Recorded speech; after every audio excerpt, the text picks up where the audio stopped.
Hey, what's going on, guys? Welcome back. It's Claytano. Thank you so much for tuning in as always. And today's video, we are back with another Dungeon Hunter Champions video. And this is the first episode of the series, which is going to be the How to Build or How to Gear series.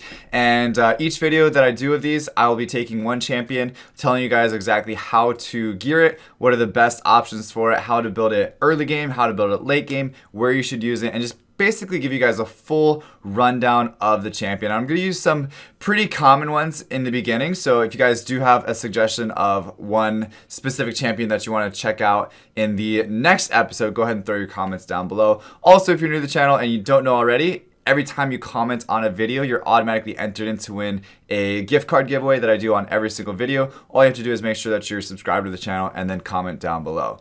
All right, so to get into today's episode, we're going to be reviewing Xenia, the light Boon sister. And this is on my new account because I was testing out a bunch of units on my other account. Now I'm back on my regular account and I can show you guys some of the builds from the very start of the game. So that this should help you guys out a little bit more in that respect. So as far as the gear that I'm building on her right now, it is full HP, which is vital times 3, okay? And that's actually the gear recommendations that they give you in the game is the vital, HP, HP, HP. And that's exactly what I did, which is HP, HP, and HP. Now these are just 3-star gears, but I'm probably gonna bring them all the way up to 12-star so that way I can use my Xenia in more different places and be able to farm for better gear, because honestly, these are the gears that they give you through the quest line, and I still think that they're worth leveling up to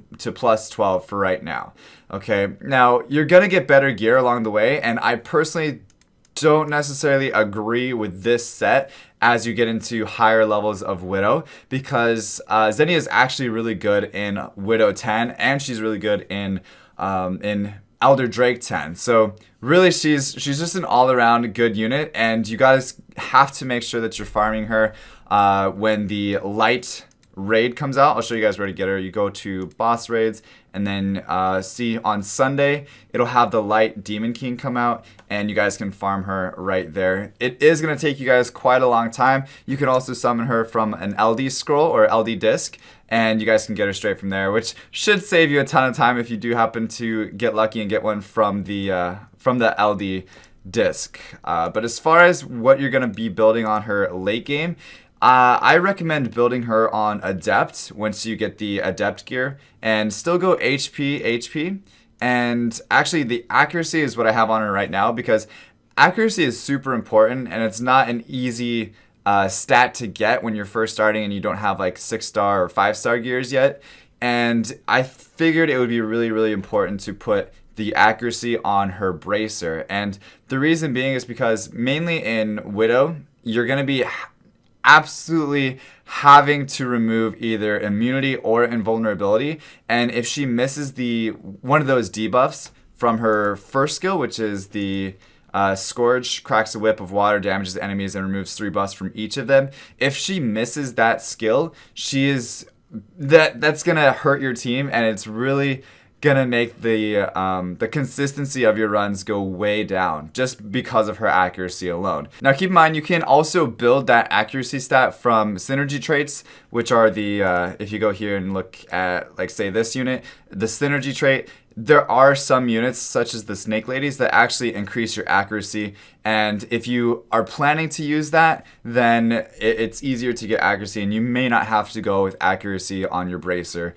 But for me, I don't have a Snake Lady right now, so I'm going to go accuracy on my bracer. It's going to help my runs. And also, there's a couple of the debuffs that she does as well, which is the lower defense, and then you have the stun. But the reason why you want to build her with as much HP as possible is because of her second skill, Wave of Celerity, that actually does healing based on the caster's max HP, okay? So that means her HP, the higher HP that she has, the more HP she's going to be healing of her other units that she's with. And honestly, people are like, what's the difference between the light one and the fire one and the water one? So the light one is definitely the best out of all of them. I wouldn't recommend building any other Boon sister other than the light one, and especially because the light one is free. You just have to put some time into the dungeon and farming it. It's 100% don't waste your time on the other ones. So when I first got into the game though, I did build the fire one because that was my primary support unit. And then I didn't put any skill ups into it. I didn't put like that great a gear on it because I knew I was going to be switching it out for the light one later. Now, if you don't have the fire one when you're first starting out, you can also use the water one the same way, but don't build it long term. Just build it kind of like you understand that you're going to be switching it out for the light one when you get it. And that's kind of what I did. And now I have the light one. I have it 4-star. I have almost all the skills maxed by feeding in the other Boon sisters into her.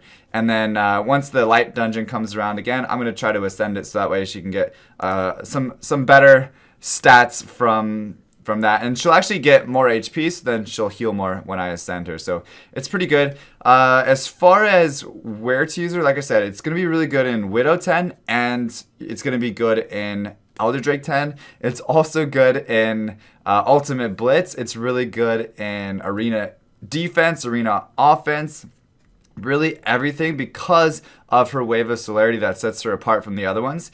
And that's because she heals each ally it touches and lowers their skill cooldowns. That lowering skill cooldown portion of it is not something that any other Boon sister has, and that's what really makes her stand out from the other ones. And it's such an important skill because anytime it touches any other unit, it's lowering their skill cooldown. So it lowers it on the way out and it lowers it on the way back as well. See, so it lowers skill cooldowns and then comes back lowering the skill cooldowns of each ally a second time. So your allies are going to be able to either heal more, they're going to be able to put more dots on, they're going to be able to use their skills more, protect your team more, and this is by far one of the best supports that I've found in the game so far, and I really recommend everybody building one and maxing out her skills, putting some of your best adept gear on her, because once she gets adept on her, which I don't think is really I don't quite agree with these gear recommendations. Yeah, she'll probably heal for a lot more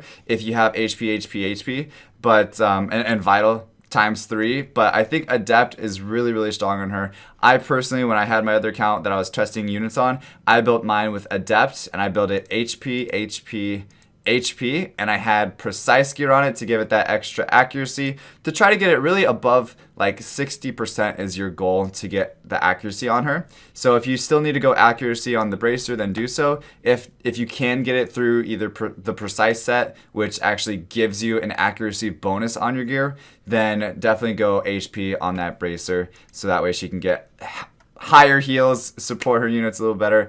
But the main thing is just make sure you keep the accuracy as high as you can.